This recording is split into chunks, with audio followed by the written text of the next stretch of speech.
All right, today's installment of our deep dive inside Project 2025 focuses on housing policy. The far-right playbook for a second Trump presidency predictably takes aim at programs that are designed to help the most vulnerable populations in this country: poor and low-wage folks, people of color, families that don't fit the traditional two-parent model, and families of mixed legal status. You'll find it in Chapter 15, written by Ben Carson, former Secretary of Housing and Urban Development, focusing on the Department of Housing and Urban Development. One of the first lines in Chapter 15 on page 503 reads, quote, "The Secretary should initiate a HUD task force consisting of politically appointed personnel to identify and reverse all actions taken by the Biden administration to advance progressive ideology." What progressive ideology are they talking about? Project 2025 defines progressive ideology as anything that includes language that refers to race, diversity, equity, inclusion, gender, sexuality, or environmental protection. Now, first off, it's important to understand why we need this so-called progressive ideology in housing policy at all. In the 1930s, as the nation was reeling from the Great Depression, the federal government implemented a program to help struggling Americans with their mortgages so that they could avoid foreclosure. The Homeowners Loan Corporation sent its people out to appraise homes and neighborhoods to determine value and so-called detrimental factors that would inform which home lenders would want to insure. Well, as it turns out, to lenders, being black was a, quote, detrimental factor. Inadequate federal policies made way for lenders to refuse to insure mortgages in or even near black neighborhoods. It is a phenomenon you know well. It became known as redlining. According to the National Community Reinvestment Coalition, about 3 out of every 4 neighborhoods in the United States that were redlined in the 1930s are still of low to moderate income today, and roughly 2 out of every 3 are predominantly populated by people of color. The policies of the 1930s provided subsidies for developers to build suburban communities and subdivisions while allowing them to be available only to white people. It effectively forced segregation, forced black Americans into housing projects, and reinforced systems which stagnated inequality and prevented upward mobility for non-white people. Throughout America's history, black and brown neighborhoods have been treated as sacrifice zones. For instance, interstates and highways and industrial zones were systematically built to cut these neighborhoods off from economic opportunity centers, exposing them to higher environmental and pollution risks at the same time. There have been attempts over decades to inch closer to equity in housing, to undo some of the racist policies of the past, and the Biden administration has made several important steps toward improving housing equity. Project 2025 wants to undo all of that progress. Among other proposals, it recommends that the next conservative president, quote, immediately end the Biden administration's property appraisal and valuation equity, PAVE policies, and repeal the Affirmatively Furthering Fair Housing, AFFH, regulation reinstituted under the Biden administration. Now, these policies were designed by the Biden administration specifically to chip away at the decades of housing inequality still affecting communities today by preventing racial bias in home appraisals, by actively undoing segregation and allowing lenders to address the effects of our history of housing discrimination in this country. But Project 2025 doesn't end there. On page 509, the mandate says the department should, quote, prohibit non-citizens, including all mixed-status families, from living in all federally assisted housing, which means that tens of thousands of immigrant families, including those with spouses or parents or children who are United States citizens, will face eviction.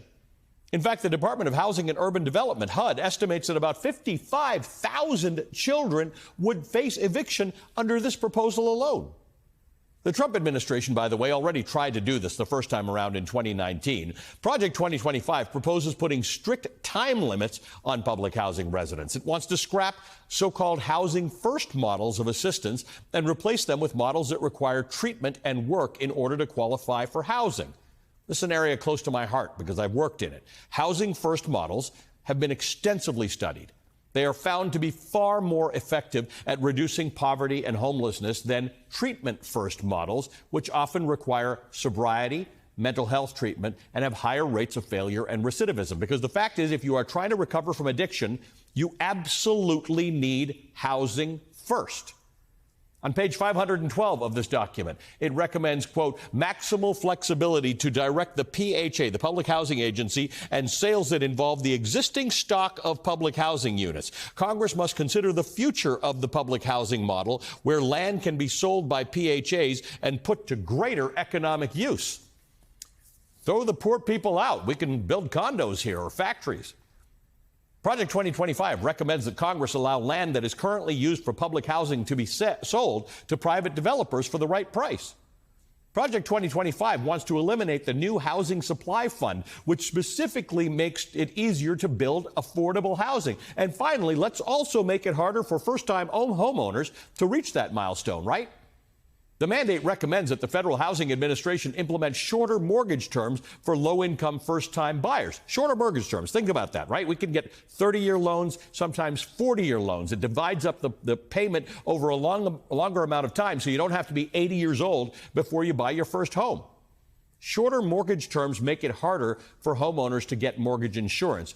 This, despite the fact that the vast majority of Americans simply cannot afford the monthly payments that are required for shorter mortgages.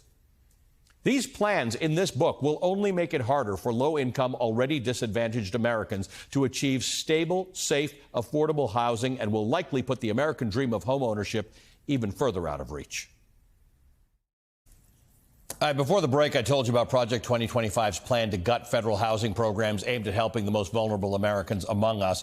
For more on this is the person I talked to when I want to discuss inequity in housing. Dr. Andre Perry is a senior fellow at the Brookings Institution, a professor of practice of economics at Washington University, and the author of the book, Know Your Price, Valuing Black Lives and Property in America's Black Cities.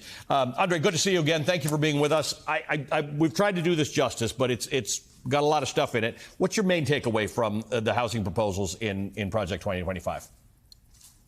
Well, there's really not a lot of solutions to a housing crisis that we have in this country. We need to increase supply. What the policies proposed in Project 25 essentially does is double down on our existing architecture of segregation. It really encourages single-family zoning ordinances. It perpetuates this myth that immigrants don't contribute to society and they're a drag on our resources. It eliminates rules that would encourage ending segregation.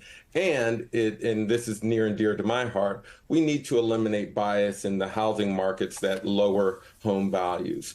So this policy or set of policy proposals offered in Project 2025 really does not offer solutions to our existing housing crisis, and it furthers a period of segregation that we've seen since our founding of the country.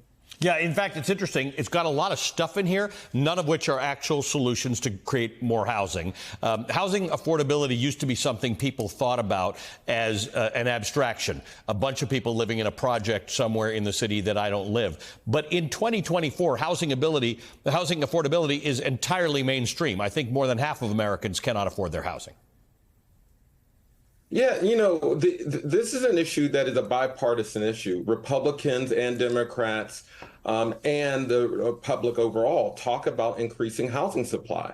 However, we are limiting the amount of tools that we can apply to increase it. We actually need more federal involvement in increasing the supply. It is the government agency with the resources to do so. Now, it will require coordination between state and local entities, but we have a history of that. Remember, we instituted redlining and a lot of federally backed homeowners programs, but it was for the purpose of exclusivity, for the purpose of excluding Black people from increasing home ownership. And so we have a history of that kind of coordination. We just need to do it for purposes of inclusion.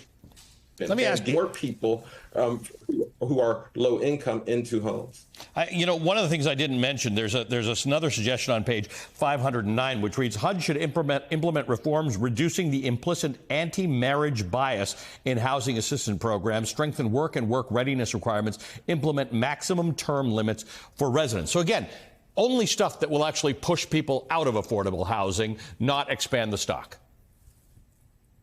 Yeah, there's still a lot of myth around what causes or throttles economic mobility among folks. This proposal says that people aren't working, that they're essentially lazy, that single families or single mothers are the cause of or root cause of poverty. What is the cause of poverty is a lack of income, middle class income, the lack of a livable wage. People are working in this country. We have record lows in unemployment. People are actually working. People who aren't working generally can't. And so these myths in this proposal really offer no solution to the affordable housing crisis. And we actually need to increase the share of Black and brown homeowners in this country. So we need more tools in order to do that. Andre, good to see you as always. Thank you for being with us. Andre Perry is a senior fellow at the Brookings Institution. He's the author of Know Your Price, Valuing Black Lives and Property in America's Black Cities. All right, more Velshi right after this.